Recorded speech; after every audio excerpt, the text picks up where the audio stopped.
ডেডলাইনের পরেও বকেয়া ডিএ মেলেনি। তৃণমূলের শহীদ দিবসে পাল্টা পথে সংগ্রামী যৌথ মঞ্চ। এবার 21শে জুলাই আন্দোলনে নামার ডাক সংগ্রামী যৌথ মঞ্চে। 21শে জুলাই শহীদ মিনারে কর্মসূচির ডাক যৌথ মঞ্চে। 21শে জুলাই বাংলার মেধা, বাংলার শ্রমের শহীদ দিবস পালনের ডাক। যারা প্রাতিষ্ঠানিক দুর্নীতির বলি তারা সবাই যোগ দিন, আহ্বান যৌথ মঞ্চের। 28শে জুলাই নবান্ন চলোর ডাক সংগ্রামী যৌথ মঞ্চে। বকেয়া ডিএ দিতে ইতিমধ্যেই সুপ্রিম কোর্টে আরো 6 মাস সময় চেয়েছে রাজ্য সরকার। আমরা আগামী 21 তারিখ 21শে আইনের দেশে 21 উৎসব পালন করব। আমরা 21শে জুলাই আমাদের শহীদ মিনারের যে মঞ্চ আছে সেখানে সমস্ত মঞ্চ মিলে আমরা সেখানে বাংলার মেধা, বাংলার শ্রম এর শহীদ দিবস পালন করব এবং তার সাথে 28শে জুলাই আমরা নবান্ন চলো কর্মসূচির ডাক দিচ্ছি।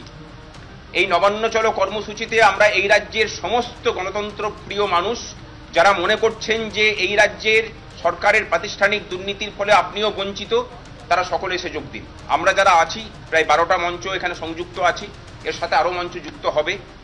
বিভিন্ন জাতিগত মঞ্চ তারাও যোগ দেওয়ার আগ্রহ প্রকাশ করেছেন, আমরা পরে সেগুলো নামগুলো জানিয়ে দেব। আর এর মাঝখানে আরো একগুচ্ছ কর্মসূচি নেওয়া হবে। আপাতত আজকে এই দুটো মেজর কর্মসূচির ঘোষণা হচ্ছে, এর মধ্যবর্তী সময়ে আরো কিছু কর্মসূচির ঘোষণা পরে আমরা করব। দিবস পালন করে সেদিনই আন্দোলনে নামার ডাক সংগ্রামী যৌথ মঞ্চের। 21শে জুলাই বাংলার মেধা, বাংলার শ্রমের শহীদ দিবস পালনের ডাক দিয়েছে সংগ্রামী যৌথ মঞ্চ। পা দিয়ে যদি কেউ ঝগড়া করতে চায়, কেউ যদি সস্তা প্রচার 21শে জুলাইটা কি সেটা বোঝার ক্ষমতা এদের নেই। যারা শহীদ দিবস পালন করবে বলছে তাদের মধ্যে সিপিএম আছে, ওরাই তো হচ্ছে গণতন্ত্রের হত্যাকারী ছিল। ওদের গুলিতেই তো মারা গেছিলেন 21শে জুলাই 1993। 13 জন তো ওদের গুলিতে মারা গেছে। তারা কি করে নাটক করতে যাচ্ছে?